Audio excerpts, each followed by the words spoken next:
हो गया, शुरू करें। ध्यान दो, शुरुआत कर रहे हैं आज हम लोग धातु निष्कर्षण चैप्टर के लेक्चर नंबर 6 का, जिसमें आज हम लोग पढ़ेंगे किसके बारे में, शोधन के बारे में। धातु निष्कर्षण चैप्टर में हम लोगों ने अब तक क्या क्या पढ़ा, सबसे पहले तो रिवाइज करते हैं। सबसे पहले क्या बोला था कि मैं खनिज किसे कहते हैं ये बताया था।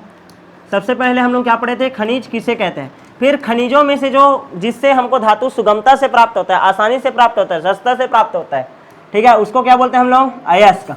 और अयस्क में क्या उपस्थित रहता है, अशुद्धि। क्या उपस्थित रहता है, अशुद्धि। अयस्क में जो उपस्थित रहता है अशुद्धि, उसको क्या बोलते हैं, गैंग।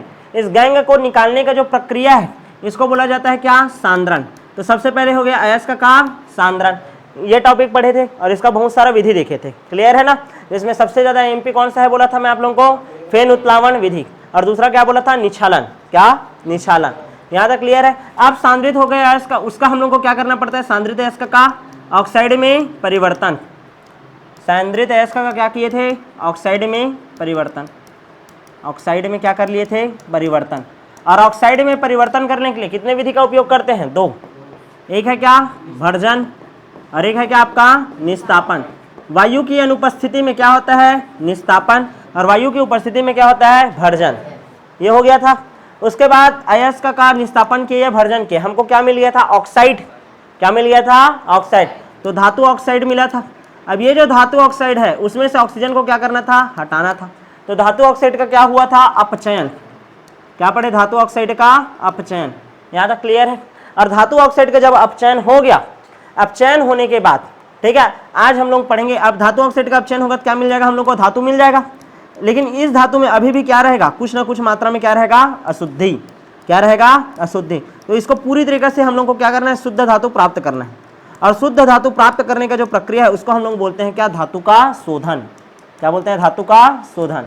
यहाँ तक क्लियर है। ऑक्साइड में अपचयन करने के लिए बहुत सारा विधि पढ़े थे तुम लोग। सबसे पहला कौन सा था, प्रगलन, याद है। दूसरा क्या था, स्वतः अपचयन। क्या पढ़ लिए थे, स्वतः अपचयन। याद आ रहा है कि नहीं, ऐसा बहुत सारा। एक वैद्युत अपघटन भी पढ़े थे, ठीक है। तो ऐसा बहुत सारा विधि रहता है। सबसे ज्यादा एमपी कौन सा है बोला था, प्रगलन। क्या है, प्रगलन, क्योंकि वो यूज होगा कॉपर के निष्कर्षण में भी और आयरन के भी निष्कर्षण में, क्लियर है। आज हम लोग पढ़ेंगे धातुओं का क्या पढ़ेंगे जी, शोधन। क्या पढ़ेंगे, शोधन, कि किस प्रकार से ये जो मेरे को अयस्क था, इस अयस्क से धातु मिल गया है, लेकिन उस धातु में अभी भी क्या है, कुछ मात्रा में अशुद्धि उपस्थित है। तो उस अशुद्धि को हटाना ही क्या कहलाता है, हमारा शोधन। क्या कहलाता है, शोधन। यहाँ तक क्लियर है कि नहीं, ध्यान से समझना। मैं क्या बोला हूं कि धातु ऑक्साइड से, धातु ऑक्साइड से क्या प्राप्त में होता है हमको, धातु। लेकिन ये धातु रहता है वो 100% शुद्ध नहीं होता, 100% शुद्ध नहीं होता। इसमें कुछ ना कुछ मात्रा में क्या रहती है, अशुद्धि। अल्प मात्रा में क्या रहता है, इसमें अशुद्धि रहता है। क्या रहता है, अशुद्धि। और ये जो अशुद्धि है, इस अशुद्धि को क्या करना है, हमको हटाना है। और इस अशुद्धि को हटाना ही क्या कहलाता है, हमारा धातु का शोधन। क्या कहलाता है, धातु का शोधन। यहाँ तक क्लियर है कि नहीं, समझ आया। धातु ऑक्साइड से जब धातु प्राप्त किया जाता है तो 100% शुद्ध वो होता नहीं है, उसमें कुछ ना कुछ मात्रा में अशुद्धि उपस्थित होती है। और इस अशुद्धि को हटाना ही क्या कहलाता है, धातु का शोधन कहलाता है। हो गया, हमेशा ऐसा ही याद किया करो, फ्लो चार्ट बना बना करके, समझ रहे हो ना, क्लियर है। आगे बढ़े क्या। अब धातु का शोधन करने का बहुत सारा क्या होता है, विधि होता है। शोधन करने का क्या होता है, बहुत सारा विधि। पहला विधि का नाम लिखो, आसवन। पहला विधि क्या है, आसवन। दूसरा विधि याद रखना है, पोलिंग विधि। कौन सा विधि, पोलिंग विधि, मोस्ट एमपी विधि है। क्या है विधि, पोलिंग विधि। तीसरा विधि है आपका द्रवीकरण विधि। कौन सा विधि, द्रवीकरण विधि या द्रवण विधि बोलते हैं। क्या बोलते हैं इसको, द्रवण विधि। चौथा है आपका खरपरीकरण, खरपरीकरण, या इसी को बोलते हैं क्यूपेलीकरण। क्यूपेल होता है, क्यूपेलीकरण, क्यूपेलीकरण, क्यूपेलाइजेशन। पांचवा विधि है वैद्युत अपघटन, पोलिंग, पोलिंग विधि, द्रवीकरण विधि, खरपरीकरण विधि, वैद्युत अपघटन विधि। फिर क्या पढ़ेंगे, वैद्युत अपघटन विधि। और कौन सा विधि हो सकता है, छठवा है मंडल परिष्करण। गांव के मंडल वाला मंडल नहीं, ये अलग मंडल है, ठीक है। गौटिया का मंडल बोलते हैं ना, जयराम मंडल करके, ठीक है ना, वैसी वाला मंडल नहीं है ये, ठीक है ना। मंडल परिष्करण कितना विधि हो गया? 6। 7वां विधि है आपका वर्ण लेखन, वर्ण लेखन क्रोमेटोग्राफी। और 8वां विधि है आपका वाष्प प्रवस्था परिष्करण, वाष्प प्रवस्था परिष्करण। क्या एमपी है? क्या एमपी है? सबसे ज़्यादा एमपी है पोलिंग विधि। कौन सा विधि? पोलिंग विधि। और कौन सा एमपी है? वैद्युत अपघटन विधि। कौन सा विधि? वैद्युत अपघटन विधि। और कौन सा एमपी है? मंडल परिष्करण। और उसके बाद कौन सा एमपी है? वर्ण लेखन। क्लियर है? कितना टोटल? 4। पेपर में आने का चांसेस किसका है? पोलिंग विधि का ज़्यादा है। और किसका है? मंडल परिष्करण का। 2 का आने के चांसेस सबसे ज़्यादा रहता है। क्लियर है? वैसे अच्छा क्वेश्चन रहता है तो एकदम शोधन वाले टॉपिक से देने का चांसेस कम रहता है। बेसिमरीकरण है, वात्याभट्टी है, समझ रहे हो ना, गालक है, धातुमल किसे कहते हैं, ऐसा क्वेश्चन है, बहुत बेस्ट है। तो ये सब टाइम पास को देते नहीं है वैसे। क्लियर है? लेकिन हाँ, बाई चांसेस मैं समझा रहा हूँ तो मेरा कर्तव्य बनता है कि कुछ को बता दूँ कि हाँ ये एमपी होता है करके, ताकि फंस जाए, तो बता रहा हूँ। यहाँ तक क्लियर है? तो सबसे पहले कौन सा विधि पढ़ेंगे हम लोग? आसवन। क्या पढ़ेंगे? आसवन। आसवन विधि किसको बोलते हैं? चलो शुरू करें क्या? मिटा दूं, लिख लिए क्या? कितना विधि हो गया टोटल? 8। 8 विधियों से हम लोग धातु का क्या करते हैं? शोधन करते हैं ना। तो सभी 8 विधि के बारे में पढ़ेंगे हम लोग लगातार। क्लियर है? ज़्यादा टाइम नहीं लगता, 2-2 3-3 मिनट लगता है एक एक विधि को समझने में, ठीक है। ध्यान से सुनते रहना। सबसे पहले कौन सा विधि है? आसवन विधि। मिटा दूं अब, ठीक है। आसवन किसे कहते हैं? देखो, कोई भी द्रव रहता है, द्रव का क्या होता है? वाष्पन। क्या होता है? द्रव का वाष्पन, ठीक है। ये मान लो ये पानी रखा, नीचे में आग लगाया अनु मलिक को बुला करके, ठीक है, गाना गाया तो जी, तो द्रव के अणु क्या करने लग जाएंगे? इधर उधर भगने लग जाएंगे। किस में कन्वर्ट होगा? वाष्प में। द्रव किस में कन्वर्ट होने लग गया? वाष्प में। और वाष्प किस में कन्वर्ट होगा? फिर द्रव में। तो इस प्रक्रिया क्या बोलते हैं? वाष्पन। इस प्रक्रिया को क्या बोलते हैं? संघनन। वाष्पन वेग और संघनन वेग जब दोनों बराबर हो तो उसी को क्या बोल देते हैं? आसवन। क्या बोल देते हैं? आसवन। यहाँ तक क्लियर है कि नहीं? अब मैं आसवन विधि का उपयोग क्यों करते हैं, ध्यान से सुनना। आसवन विधि का उपयोग किया जाता है वाष्पशील धातु के शोधन के लिए। किसके शोधन के लिए? वाष्पशील धातु के शोधन के लिए। वाष्पशील धातु के शोधन हेतु, मतलब ऐसा धातु जो कि वाष्प में कन्वर्ट हो सकता है, उसका क्या करने के लिए? शोधन करने के लिए हम लोग उपयोग करते हैं कौन सा विधि? आसवन विधि। कौन कौन सा वाष्पशील धातु है? चलो बताओ। जिनी कनाडा होगा, याद आया? जिंक, कैडमियम और Hg, ठीक है ना, मरकरी। ये तीनों जो होता है वाष्पशील होता है। डी ब्लॉक पढ़ा रहा था, बताया था तुम लोग को, याद करो। और इसी को हम लोग डी ब्लॉक के तत्व नहीं, सॉरी, संक्रमण तत्व बोलते नहीं है, लेकिन डी ब्लॉक के तत्व बोलते हैं। यही बोले थे ना। तो याद रखना, जिंक के शोधन के लिए, कैडमियम के शोधन के लिए और मरकरी के शोधन के लिए उपयोग करते हैं किस, कौन से विधि का? आसवन विधि का। कौन से विधि का? आसवन विधि का। हम लोग क्या करते हैं, जो अशुद्धि रहेगा, एक पात्र लेंगे, ऐसा पात्र लेंगे, पात्र में इस क्या रख देंगे? धातु अयस्क को रख देंगे, ठीक है ना। ऑक्साइड से जो हमको प्राप्त हुआ था ना धातु, उस धातु अयस्क को क्या कर दिया? रख दिए। अब जैसे ही मैं इसको गर्म करूंगा तो जो धातु रहेगा, वो वाष्प बन करके क्या हो जाएगा? उड़ जाएगा।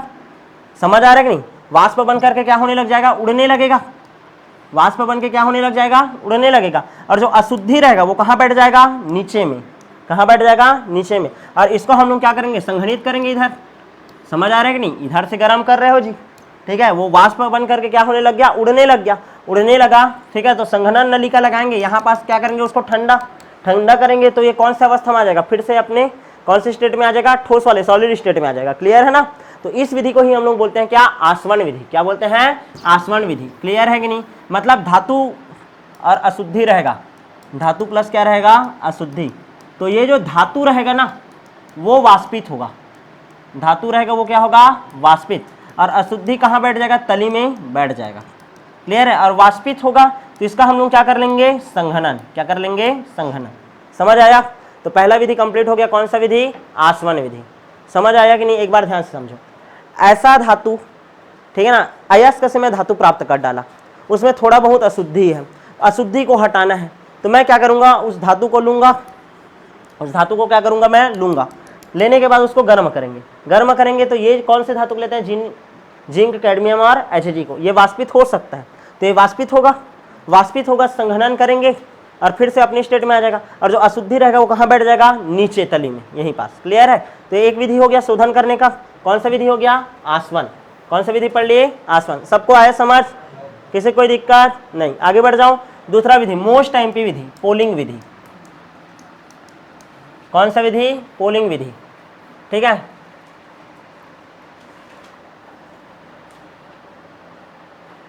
हो गया क्या। पोलिंग विधि में ध्यान समझना, ऐसा धातु जिसमें अशुद्धि जो है, ठीक है ना, धातु ऑक्साइड के रूप में उपस्थित है। कौन से रूप में उपस्थित है, अशुद्धि धातु ऑक्साइड के रूप में। जैसे बाई चांस मैं मान लो कॉपर प्राप्त कर लिया, लेकिन उसमें अशुद्धि के रूप में क्या है, Cu2O है, समझ आ रहा है कि नहीं, या फिर अशुद्धि के रूप में FeO है, मतलब उसमें क्या पाया जा रहा है, अशुद्धि धातु ऑक्साइड। क्या पाया जा रहा है, धातु ऑक्साइड। तो हम लोग क्या करेंगे, एक पात्र लेंगे और इस पात्र में ना, ध्यान समझना, इस पात्र में इस धातु को हम लोग क्या कर देंगे, डाल देंगे पूरा। क्लियर है। अब क्या करेंगे, जंगल जाएंगे और बल्ली काटेंगे हरा हरा, समझ आ रहा है ना, बांस का बल्ली या कोई भी हरा बल्ली, ठीक है ना और उसके बाद सामने से नुकीला करेंगे याद आया मुंह, पंचायत याद आ रहा है बोला, ठीक है। कितने फीट का आदमी है, हाँ 6 फीट का, 6 फीट का लाना बोलता है ना वो, डराने के लिए, वैसे ही तुम लोगों को बता रहा हूँ। ध्यान दो, पोलिंग विधि में हम लोग क्या करते हैं, ध्यान समझना, धातु है उसमें अशुद्धि क्या है, धातु ऑक्साइड। तो धातु ऑक्साइड को डालेंगे, हम लोग क्या करेंगे, बल्ली लाएंगे, लकड़ी का बल्ली जो कि हरे रंग का होना चाहिए। कौन से रंग का, हरे रंग का। और उसको ला करके फिर इसमें चारों ओर से क्या करेंगे, इसको घुमाएंगे। क्लियर है। अब क्या जो होगा, जो हरा बल्ली रहेगा वो कौन सा गैस निकालेगा, मीथेन गैस। कौन सा गैस निकालेगा, मीथेन गैस। समझ आ रहा है कि नहीं। मीथेन गैस जो रहेगा, ध्यान समझना, इस ऑक्सीजन के साथ क्रिया करेगा, इस ऑक्सीजन के साथ क्रिया करके क्या कर देगा, इसमें से ऑक्सीजन को क्या कर देगा, हटा देगा। कौन से रूप में, कार्बन मोनोऑक्साइड के रूप में। और ये जो धातु रहेगा वो क्या हो जाएगा, शुद्ध हो जाएगा। क्लियर है कि नहीं। तो इस विधि को बोलते हैं हम लोग कौन सा विधि, पोलिंग विधि। कौन सा विधि, पोलिंग विधि। यहां तक क्लियर है कि नहीं, यहां तक क्लियर है, समझ आया कि नहीं। देखो, ऐसा धातु जिसमें अशुद्धि धातु ऑक्साइड के रूप में रहता है, उसके लिए पोलिंग विधि का उपयोग करते हैं। सर्वप्रथम एक हरे बांस का बल्ली लेते हैं, बांस रहे चाहे कोई भी रहे ना, ठीक है। उसको हम लोग क्या करते हैं, सबसे पहले तो धातु अयस्क को लेंगे और उसको गर्म करेंगे। गर्म करने के बाद वो जो लकड़ी का बल्ली रहता है उसको चारों ओर क्या करेंगे, घुमाएंगे। तो इससे कौन सा गैस निकलेगा, मीथेन गैस। कौन सा गैस निकलेगा, मीथेन गैस। अब इसमें जो धातु ऑक्साइड का उपस्थिति रहेगा ना, वो ऑक्सीजन इस मीथेन गैस के साथ क्या करेगा, क्रिया। क्या करेगा, क्रिया। और मीथेन गैस के साथ जब क्रिया होता है तो ये अपना ऑक्सीजन को क्या कर देगा, छोड़ देगा। और ऑक्सीजन का हटना क्या कहलाता है, अपचयन। क्या कहलाता है, अपचयन। तो अपचयन हो गया इसका, और ये धातु क्या हो गया, आपका शुद्ध हो गया। क्या हो गया, शुद्ध हो गया। समझ आया कि नहीं, क्लियर है, समझ आया कि नहीं, ये यहाँ तक क्लियर है। आगे बढ़ जाए, नेक्स्ट, ठीक है। तीसरा विधि है द्रवीकरण विधि। अब तुम लोग बोलोगे भैया हम लोग को यहाँ पर समीकरण क्यों नहीं समझाए। समीकरण समझाया जाएगा जब कॉपर धातु का शोधन पढ़ोगे तब। मैं नॉर्मली बता रहा हूँ पोलिंग विधि कैसे किसे कहते हैं। 2 नंबर का आ गया या 3 नंबर का आ गया तो वही सब बताना है तुम लोग को कि एक हरे बांस का बल्ली लेंगे या फिर हरे रंग का कोई भी लकड़ी लेते हैं, उसमें से कौन सा गैस निकलता है, मीथेन गैस। ठीक है, वो क्या कर देता है, ऑक्साइड का अपचयन कर देता है। क्या कर देता है, अपचयन, जिससे हमको शुद्ध धातु प्राप्त हो जाता है। क्रियाविधि अलग अलग अलग अलग होगा। क्लियर है। आगे बढ़ते हैं। तीसरा विधि है द्रवीकरण विधि। कौन सा विधि, द्रवीकरण विधि। यहाँ तक क्लियर है कि नहीं। द्रवीकरण विधि में हम लोग किसका शोधन करते हैं, जो आसानी से द्रवित हो जाए, आसानी से द्रवित होने वाले धातु का।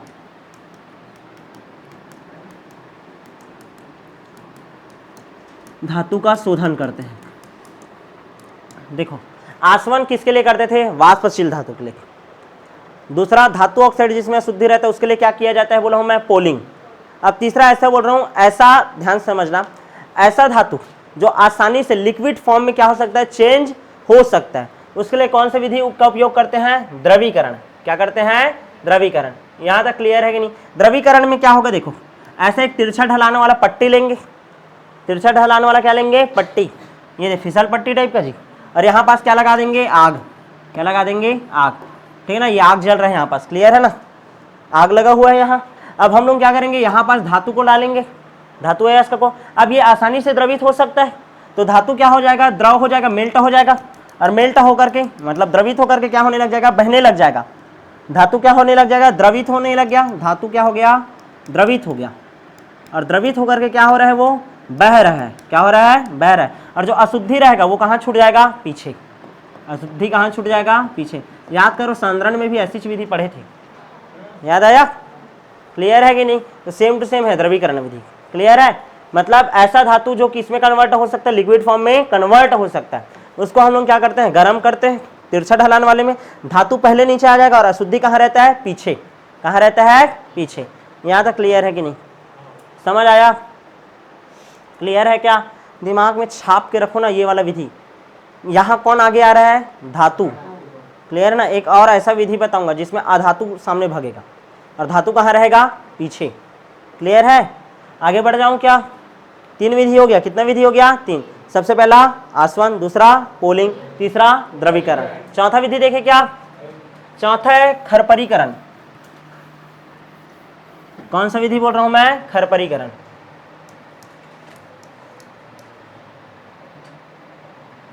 खरपरीकरण सबसे पहला वाला जो आसवन था उसमें क्या होता था, जो ध्यान से समझना, धातु रहता था वो वाष्पशील रहता था। अब मैं क्या बोल रहा हूं, जो अशुद्धि है, जो अशुद्धि है वो क्या है, वाष्पशील है। अब अशुद्धि आसानी से क्या हो सकता है, उड़ सकता है, और जो धातु है वो क्या है, अवाष्पशील है, मतलब वो वाष्पित होता नहीं है।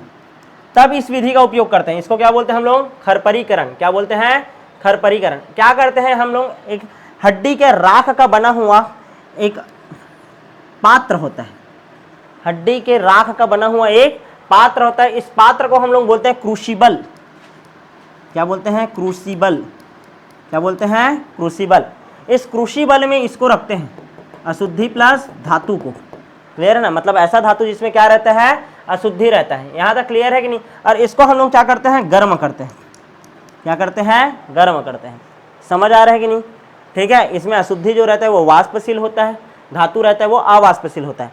हड्डी के राख से बना हुआ एक क्रूसिबल होता है, हड्डी के राख से बना हुआ एक क्रूसिबल होता है। इसको हम लोग क्या करते हैं, वायु की उपस्थिति में, O2 की उपस्थिति में क्या करते हैं, गर्म करते हैं।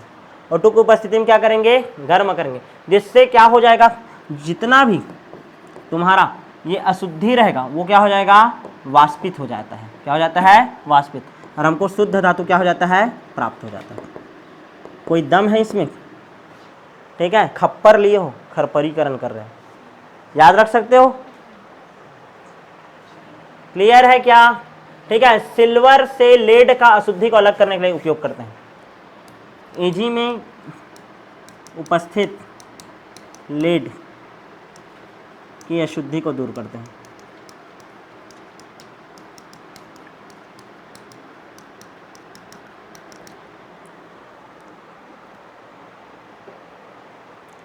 हो गया, कौन सा विधि हो गया, आप खरपरीकरण। कौन सा विधि, खरपरीकरण। सबसे पहला कौन सा विधि, आसवन, जिसमें धातु वाष्पित होता था।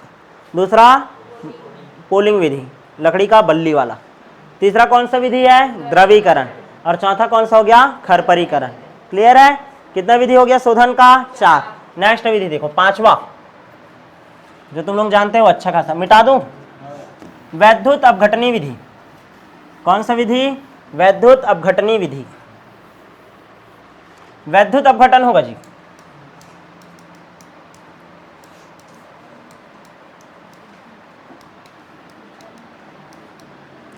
वैद्युत अपघटनी विधि किसके लिए उपयोग करते हैं इसका, कॉपर के लिए, एजी के लिए, ठीक है ना। किसके शोधन के लिए करते हैं, कॉपर के शोधन के लिए, एजी के लिए और एयू के लिए। तांबा चांदी सोना, च्यवनप्राश मत बोल देना ठीक है ना। तांबा चांदी और सोना, इसके लिए किया जाता है। कौन सी विधि का प्रयोग, वैद्युत अपघटनी विधि का। इसमें क्या करते हैं, जो अशुद्ध धातु रहता है ना, अशुद्ध धातु का हम लोग बनाते हैं क्या, एनोड।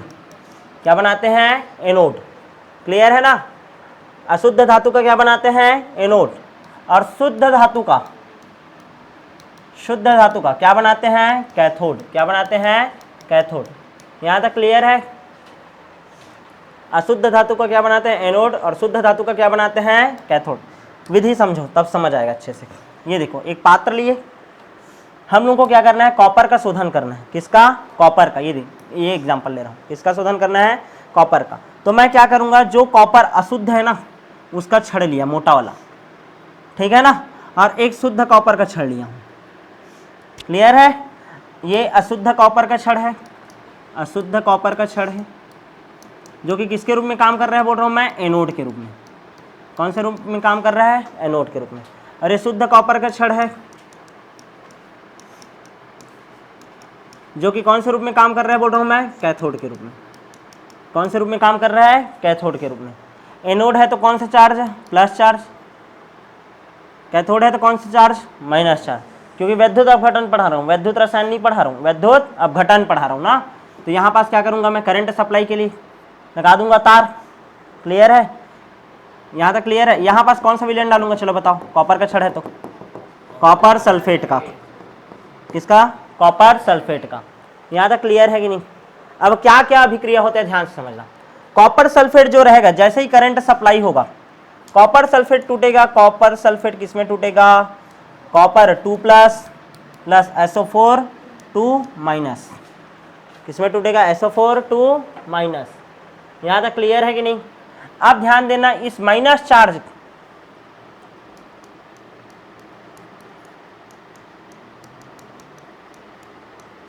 क्लियर है? मैं कुछ गलत किया हूँ क्या? हाँ नहीं किया हूँ। चलो ध्यान दो।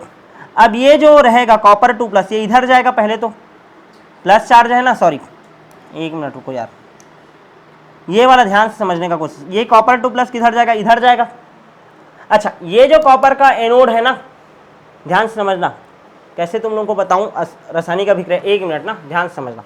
एनोड एनोड एनोड एनोड पर क्या अभिक्रिया होगा, ध्यान से समझने का कोशिश करना, ठीक है। SO4 2 माइनस है, वो इधर जाएगा। SO4 2 माइनस जो चार्ज रहेगा, ध्यान से समझो ना, SO4 2 माइनस जो चार्ज रहेगा वो यहाँ पास जाएगा। ध्यान से समझो, ये कॉपर का मोटा छड़ है, ये टूटेगा, ये प्लस चार्ज वाला, तो ये तो इधर जाएगा। ये वाला जो SO4 2 माइनस है इस कॉपर के छड़ के पास जा रहा है। ध्यान से समझना, इस कॉपर के छड़ के पास जा रहा है, तो इस कॉपर के छड़ के साथ मिलकर के फिर से क्या बना देगा? Copper sulphate. और ये कॉपर सल्फेट फिर टूटेगा, इधर से सल्फर गया इसके पास, और फिर से बन गया क्या? Copper sulphate. समझ आ रहा है कि नहीं? ये टूटा, इसके पास गया, इसका कॉपर उठा लेगा, और फिर क्या बना दिया? Copper sulphate. और इसमें जो कॉपर टूटा है वो अब कहाँ जाने लग गया? इसके पास, क्योंकि ये कौन सा चार्ज है? Minus charge. कौन सा चार्ज? Minus charge. तो ये वाला छड़ क्या होने लग जाएगा? पतला, और ये वाला छड़ क्या होने लग जाएगा? मोटा। क्लियर है कि नहीं? समझ आया कि नहीं? एनोड पर कैसा रिएक्शन हो रहा है देखो। विलियन है ना, विलियन, विलियन, ये विलियन रही, ये विलियन पहले टूटा, कॉपर 2 प्लस और सल्फेट 2 माइनस में। अब ये माइनस चार्ज किसके पास जाएगा? प्लस चार्ज के पास। ये खुद कॉपर है, तो ये कॉपर इस सल्फेट आयन के साथ मिलकर के क्या बना दिया? फिर से कॉपर सल्फेट। अब ये कॉपर सल्फेट, ये वाला रिएक्शन फिर हो गया, ये आ गया। फिर ये जो कॉपर 2 प्लस है, अब ये प्लस चार्ज किधर जाएगा? इधर के माइनस चार्ज के। तो ये जो तुम्हारा एनोड रहता है, ठीक है ना, वो धीरे धीरे क्या होने लग जाता है? पतला, और कैथोड धीरे धीरे क्या होने लग जाता है? मोटा। यहाँ तक क्लियर है कि नहीं? समझ आ रहा है? अच्छा, यहाँ पास देखना, और जो भी अशुद्धि रहेगा वो कहाँ पास इकट्ठा होगा? एनोड के नीचे में। कहाँ इकट्ठा होने लग जाएगा? एनोड के नीचे में। समझ आ रहा है कि नहीं? और ये जो एनोड के नीचे में अशुद्धि इकट्ठा होता है उसको बोलते हैं एनोड पंख। क्या बोलते हैं? एनोड पंख। क्या बोला जाता है? एनोड पंख। यहाँ तक क्लियर है कि नहीं? समझ आया? दिमाग में छाप के रखना, एनोड का छड़ जो कि हम लोग मोटू वाला लिए हैं जी एकदम से, ये धीरे धीरे क्या होने लग जाएगा? पतला। और ये जो छड़, ठीक है ना, जो कि क्या था? पतला था, वो धीरे धीरे क्या होने लग जाएगा? मोटा। और यहाँ पास जो भी अशुद्धि रहेगा, अशुद्धि वो नीचे गिर करके कौन से रूप में इकट्ठा होने लग जाएगा? एनोड पंख के रूप में। मोस्ट टाइम भी क्वेश्चन है, आता है। क्लियर है? किसके शोधन के लिए आएगा? कॉपर के। किसके शोधन के लिए? कॉपर के। तो कॉपर का शोधन एक तो ये वाला विधि, और कौन सा विधि बताया था? पोलिंग विधि। कौन सा विधि? पोलिंग विधि। दो विधि से करते हैं। क्लियर है? समझ आया? आगे बढ़ जाऊं? जल्दी छापो।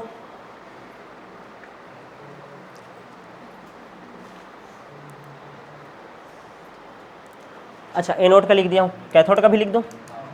कैथोड में क्या हो जाएगा, चलो बताओ, कॉपर 2+ जो रहेगा, ठीक है, वो 2 इलेक्ट्रॉन ग्रहण करेगा और किस में कन्वर्ट हो जाएगा, कॉपर में, ठीक है ना। और कैथोड का छड़ क्या होने लग जाएगा, धीरे धीरे मोटा मोटा होने लग जाएगा। क्लियर, समझ आया, क्लियर है ना।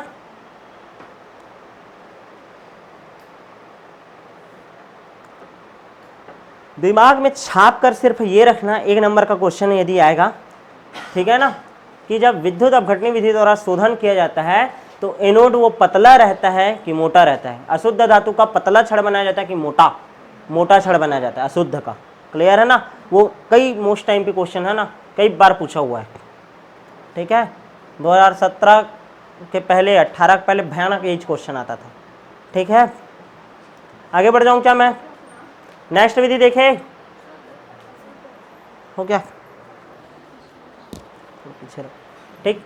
नेक्स्ट विधि देखते हैं, अभी तक कौन कौन सा विधि देख डाले, चलो बताओ। सबसे पहले आसवन, दूसरा कौन सा विधि पढ़े, पोलिंग विधि, तीसरा कौन सा विधि पढ़े, द्रवीकरण, चौथा कौन सा विधि पढ़े, खरपरीकरण, और उसके बाद कौन सा विधि पढ़ लिए, विद्युत अपघटनी विधि। देखो 5 विधि हो गया जी, विद्युत अपघटनी विधि।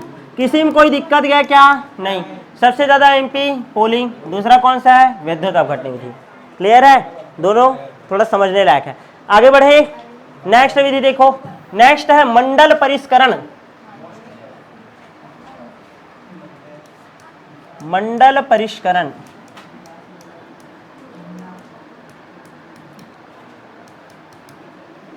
ठीक है ना।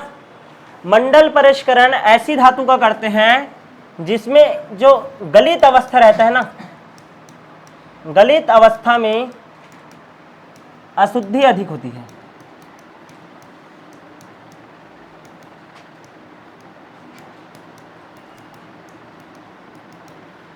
इसमें क्या होता है, गलित अवस्था में अशुद्धि क्या होता है, अधिक होता है। क्लियर है। एग्जाम्पल के लिए जर्मेनियम है, सिलिकॉन है, गैलियम है, इसका शोधन किया जाता है। अब समझने का कोशिश करो।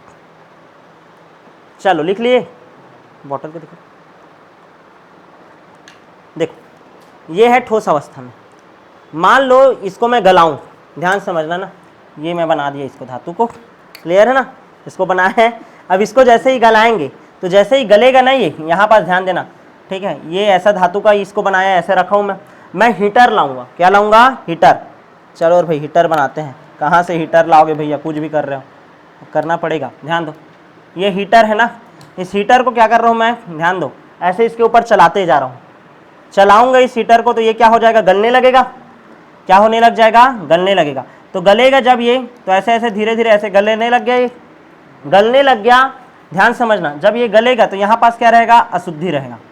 क्या रहेगा, अशुद्धि रहेगा। समझ आ रहा है कि नहीं, क्लियर है। तो अशुद्धि कहाँ हो गया, थोड़ा सा दूरी में हो गया। क्लियर है ना। फिर आगे बढ़ रहा हूँ ना, ऐसे आगे हीटर को करते जा रहा हूँ, तो अशुद्धि कहाँ छूटते जाएगा, पीछे। और धीरे धीरे जो अशुद्धि पीछे छूटते रह रहे हैं ना, और ये शुद्ध होते जा रहा है। हीटर को जैसे जैसे आगे बढ़ाते जा रहा हूँ, ये क्या होते जा रहा है, शुद्ध होते जा रहा है। और अशुद्धि कहाँ छूटते जा रहा है, पीछे छूटते जा रहा है, क्योंकि ये अवस्था कौन सा है, गलित। और ये धीरे धीरे क्या होते जा रहा है, फिर से ठोस। समझ आ रहा है कि नहीं मैं क्या बोलना चाह रहा हूँ, क्लियर है ना। ध्यान समझने का कोशिश करो, ठीक है ना। ये मेरा ध्यान से समझना ना, ये है हमारा धातु, और ये जो धातु है इसमें क्या चला रहे हैं हम लोग, हीटर को। किसको, हीटर को। तो ये कौन से अवस्था में कन्वर्ट होते जाएगा, द्रव अवस्था में। द्रव अवस्था में जब कन्वर्ट होते जाएगा, द्रव अवस्था में जब ये कन्वर्ट होते जाएगा तो इसमें अशुद्धि रहेगा। अशुद्धि रहेगा, वो कहाँ छूटेगा, पीछे। Sorry sorry sorry, my mistake. थोड़ा ध्यान दो सर, ठीक है। थोड़ा सा गलत बोल डाला, थोड़ा सा गलत।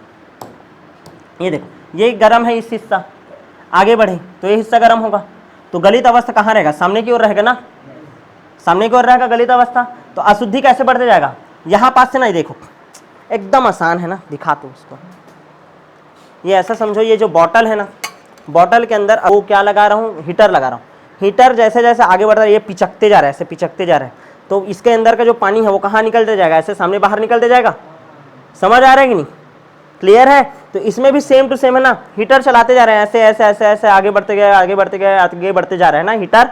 तो ये क्या होते जा रहा है, गलते जा रहा है, क्या होते जा रहा है, गलते। और इसका जो अशुद्धि है वो पीछे छूटेगा का आगे, आगे इधर आएगा आगे। अब एक टाइम ऐसा आएगा, ध्यान से समझना जी, एक टाइम ऐसा आएगा कि ये जो पूरा, जो ध्यान से समझना ना, ये पूरा धातु क्या हो गया, आप पिचक गया और अशुद्धि कहाँ आ गया, एकदम सामने में आ गया, गलाते हुए ला लिया मैं ऐसे।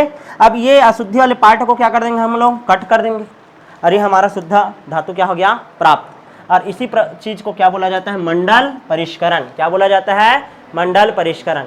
समझ आया कि नहीं, क्लियर है, समझ आया, ठीक है। इसमें ऐसे ध्यान से समझना, इसमें ऐसे धातु का शोधन किया जाता है जो कि गलत अवस्था में अधिक मात्रा में अशुद्धि को दिखाता है। क्लियर है। हम लोग क्या करेंगे, एक धातु को लेंगे जिसमें अशुद्धि है, उसको हम लोग क्या किए, सामने में उसके हीटर रखे, धीरे धीरे एक सिरे से गर्म करना शुरू करेंगे। गर्म करना शुरू करेंगे तो अशुद्धि यहाँ पास ज़्यादा रहेगा। अब ये आगे बढ़ा तो अशुद्धि इधर रहा था, फिर इसको आगे बढ़ाते जा रहे थे, ये जो पीछे वाला है वो तो ठंडा होते जाएगा ना, तो ये शुद्ध होते जा रहा है, आगे आएगा तो आगे अंत में सब अशुद्धि एक जगह इकट्ठा हो गया। अब इस जगह को कट कर देंगे और ये धातु क्या हो गया आपका, शुद्ध। इस पूरे चीज को क्या बोला जाता है, पूरा कॉन्सेप्ट को क्या बोला जाता है, मंडल परिष्करण। क्या बोला जाता है, मंडल परिष्करण। भूलोगे थोड़ी नहीं ना, आगे बढ़ जाए, आगे बढ़े, ठीक है भाई। नेक्स्ट देखते हैं, नेक्स्ट विधि है आपका वाष्प प्रवस्था परिष्करण। नेक्स्ट है आपका 7वां है ना, ये वाष्प प्रवस्था लिखो परिष्करण। अति शुद्ध धातु प्राप्त करने में किया जाता है जी, ठीक है। अति शुद्ध धातु प्राप्त करने के लिए इसका उपयोग किया जाता है, किसका, वाष्प प्रवस्था परिष्करण का। इसमें क्या करते हैं हम लोग, जो धातु रहता है ना, ठीक है, उसको वाष्पशील यौगिक में परिवर्तन करते हैं। धातु को पहले किस में कन्वर्ट करेंगे, वाष्पशील यौगिक में। धातु को हम लोग कन्वर्ट करते हैं किसमें, वाष्पशील यौगिक में। फिर जब ये वाष्पशील यौगिक में परिवर्तन हो जाएगा, ठीक है, तो इसका हम लोग क्या करेंगे, वैद्युत अपघटन करते हैं। क्या करते हैं, वैद्युत अपघटन। और धातु फिर से क्या हो जाता है, अलग, और अशुद्धि क्या हो जाता है, अलग। क्लियर है ना। एग्जाम्पल तुम लोग को बताऊंगा थोड़ी देर में, ठीक। ध्यान से समझो, धातु रहेगा उसको ऐसे यौगिक में कन्वर्ट करते हैं जो किसमें कन्वर्ट हो जाए, वाष्प में, वाष्पशील यौगिक में बदल देते हैं। फिर इसमें कुछ भी अशुद्धि रहेगा, वो वाष्प प्रवस्था में जैसे ही आता है ना, वो अशुद्धि भी क्या हो जाता है, गायब। फिर वाष्पशील है उसको फिर से कन्वर्ट कर दिया जाता है किसमें, धातु में, अशुद्धि उड़ गया है।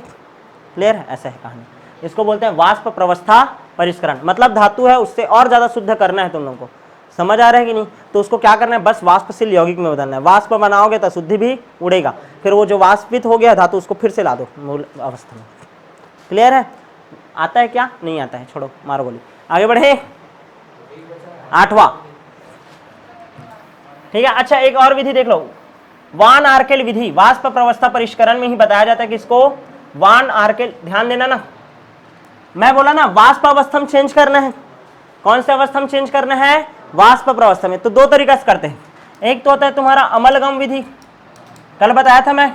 अमलगम किसको बोलते हैं, कोई भी धातु है उसके साथ यदि कौन जुड़ जाए, पारा, हमर पारा तुम्हार पारा वाला पारा, कि Hg वाला पारा, Hg ना, ठीक है। अमलगम विधि में क्या होता है, ध्यान समझो, कोई अशुद्ध धातु है, अशुद्ध धातु के साथ कौन जुड़ गया, जब Hg जुड़ गया तो उसको हम लोग क्या बोलते हैं, अमलगम। क्या बोलते हैं, अमलगम। अब ये जो अमलगम रहता है वो अशुद्धि को क्या कर देता है, हटा देता है। अशुद्धि को क्या कर देता है, हटा देता है।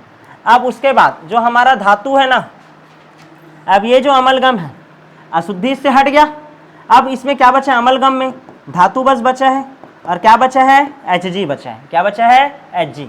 क्लियर है। अब इसका हम लोग क्या करते हैं, अपचयन करते हैं। क्या करते हैं, सॉरी अपचयन बोल रहा हूँ, आसवन करते हैं। क्या करते हैं, आसवन। आसवन करोगे तो ये कौन सा धातु है, वाष्पशील, ये वाष्पित होकर के अलग, और धातु हमको शुद्ध रूप में मिल जाएगा। क्लियर है। ध्यान से समझो, वाष्प प्रवस्था परिष्करण में क्या होता है, कोई धातु है उससे मेरे को और ज़्यादा अति शुद्ध धातु प्राप्त करना है। 98% शुद्ध है बोल रहा हूँ, तो सामने वाला क्या बोल रहा है, नहीं मेरे को 98 नहीं, 99.9% शुद्ध धातु चाहिए। समझ आ रहा है। तो उसके लिए हम लोग क्या करेंगे, वो जो धातु रहेगा उसको लेंगे, उसमें अशुद्धि है ना, 2% का भी अशुद्धि है मतलब है, तो उसमें हम लोग क्या मिला दिए, Hg मिलाएंगे, पारा, तो उसको क्या बोलते हैं, अमलगम। अमलगम जैसे बनता है वो क्या करता है, इसके अशुद्धि को दूर कर दिया, अशुद्धि को दूर कर दिया। लेकिन ये दिक्कत ये है कि धातु के साथ ये Hg है, अब इसको मैं क्या करूंगा, गर्म करूंगा, और मेरे को पता है ये क्या हो जाता है, आसानी से उड़ जाता है, तो ये उड़ जाएगा और मेरे को शुद्ध धातु मिल जाएगा। इसको बोलते हैं हम लोग कौन सा विधि, अमलगम विधि। कौन सा विधि, अमलगम विधि। हो गया। दूसरा विधि है वान आर्केल विधि। कौन सा विधि, वान आर्केल विधि। ठीक है, वान आर्केल विधि में क्या होता है, टाइटेनियम और जर्कोनियम के लिए उपयोग करते हैं। किसके लिए, टाइटेनियम और जर्कोनियम के लिए। इसका जब शोधन करना रहता है ना, किसका, टाइटेनियम और जर्कोनियम का। ठीक है, तो क्या होता है, जर्कोनियम के साथ हम लोग मिला देते हैं किसको, आयोडीन को। किसको मिला देते हैं, आयोडीन को। तो ये 2I2 मिलाते हैं, तो ये बन जाता है JrI4। क्या बन जाता है, JrI4। ठीक है, कितना टेम्परेचर देते हैं, जब 500 केल्विन तब। इसमें अशुद्धि है, ध्यान दो, जर्कोनियम क्या है, अशुद्ध धातु है। इसको मेरे को क्या करना है, शुद्ध करना है। आयोडीन के साथ मैं क्या किया, गरम किया, क्या बन गया, JrI4। अब इस JrI4 को और गरम करूंगा मैं। ठीक है ना, कितना केल्विन ताप ले लूंगा आप, 1700 केल्विन। कितना केल्विन ले लूंगा, 1700। जब 1700 केल्विन टेम्परेचर लेंगे तो ये फिर से टूट जाएगा, किसमें, Jr और I4 में। तो देखो, शुद्ध धातु था, उसके साथ आयोडीन मिलाया, तो ये कौन सा अवस्था में आया, वाष्प अवस्था में। वाष्प अवस्था में आएगा तो इसका अशुद्धि को क्या कर देगा, हटा देगा, और अशुद्धि हटाऊंगा और ज़्यादा टेम्परेचर करूंगा, धीरे से धातु, शुद्ध धातु मेरे को क्या हो जाएगा, प्राप्त हो जाएगा, और ये आयोडीन फिर से अलग। क्लियर है, कौन सा प्रक्रम है, वाष्प प्रवस्था परिष्करण। समझ आ रहा है कि नहीं। अति शुद्ध मेरे को मान लो प्राप्त करना है, तो इसको क्या करूंगा मैं, ऐसा यौगिक के साथ जोड़ूंगा जो उसको किस में कन्वर्ट कर दे, वाष्प में। किस में कन्वर्ट कर दे, वाष्प में। और जब वाष्प में कन्वर्ट होता है तो उतने टाइम अशुद्धि क्या हो जाएगा, गायब। फिर ये इसका साथ छोड़ देगा और फिर से वो क्या हो गया, शुद्ध हो गया। समझ आया कि नहीं। तो जर्कोनियम के शुद्धि के लिए किया जाता है, वैसे ही टाइटेनियम के लिए भी बना लोगे क्या, Ti + 2I2 क्या हो जाएगा, 500 केल्विन पर TiI4, फिर TiI4 अपना फिर से कितना केल्विन, 1700 केल्विन, फिर टूट जाएगा किसमें, टाइटेनियम, और आयोडीन क्या हो जाएगा, अलग। समझ आ रहा है ना। I4 को ऐसा लिख सकते हो ना, 2I2 करके इधर ही, या फिर इधर 2I2, आयोडीन मुक्त। समझ आया अब, क्लियर कट है, क्लियर है। तो कितना विधि हो गया, वाष्प प्रवस्था परिष्करण में 2, एक अमलगम विधि और दूसरा इसको बोलते हैं वान आर्केल विधि। वान आर्केल विधि किसके शोधन के लिए उपयोग करते हैं, बोलो मैं, जर्कोनियम के लिए और टाइटेनियम के लिए। क्लियर है, आगे बढ़ो। समझ आया, कितना विधि हो गया, 7। सबसे पहले कौन सा विधि, आसवन, दूसरा पोलिंग, तीसरा, चौथा खरपरीकरण, पांचवा वैद्युत, छठवा मंडल परिष्करण, सातवां वाष्प प्रवस्था परिष्करण।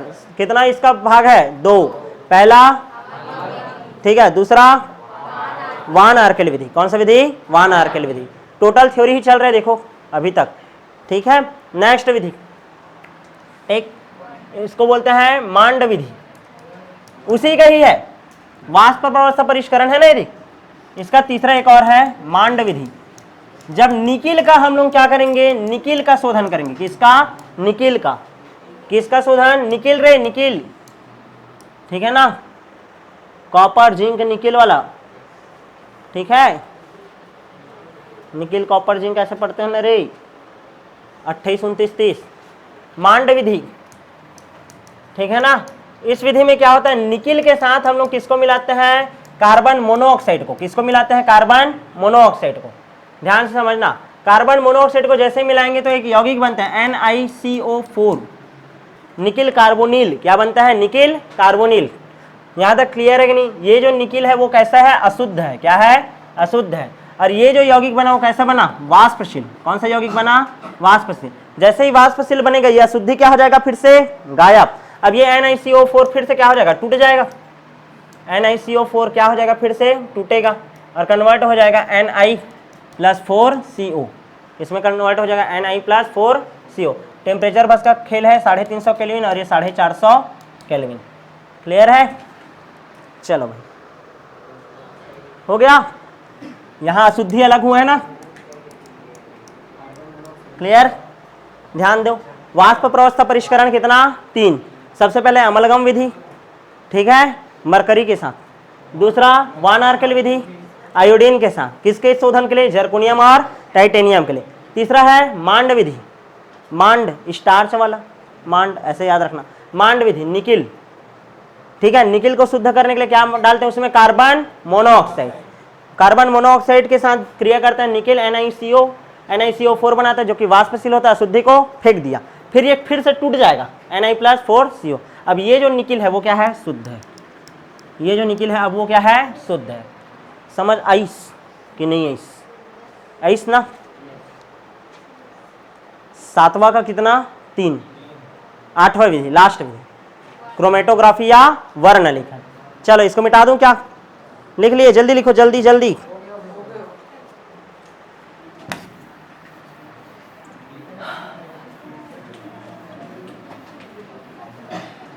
ध्यान दो जी, ध्यान दो, चलो ठीक है, ध्यान से समझना, ठीक है।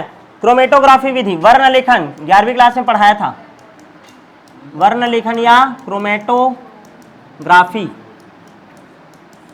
कलर से लिखना, क्रोमेटोग्राफी, वर्ण लेखन।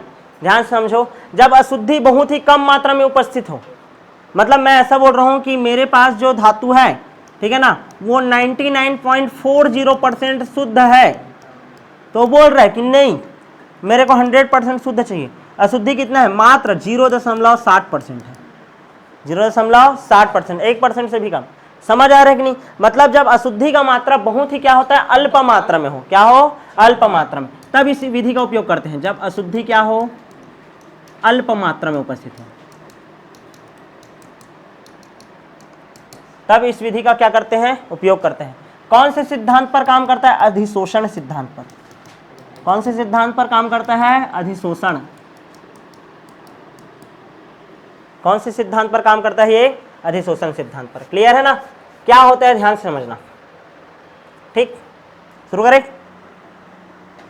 देखो मैं क्रोमेटोग्राफी विधि के लिए क्या बना रहा हूं, एक ध्यान दो, स्तंभ वर्ण लेखन बना रहा हूं। क्या बना रहा हूं, स्तंभ वर्ण लेखन। एक ब्यूरेट लेते हैं, ब्यूरेट पिपेट सुने हो ना, ठीक है, वही है ब्यूरेट लिए। ये जो ब्यूरेट है ना, ध्यान समझना, ऐसा कर रहा हूं,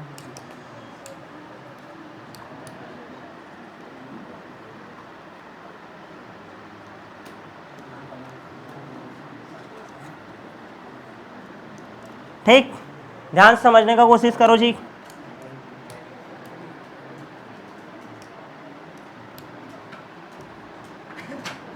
क्लियर, चलो ध्यान से समझो। यहां पास क्या लगाएंगे, रुई। सबसे पहले ध्यान दो, सब सर्वप्रथम एक ब्यूरेट लेते हैं, ब्यूरेट लेने के पश्चात वहां पास क्या लगाते हैं, रुई। क्या लगा दिए, रुई।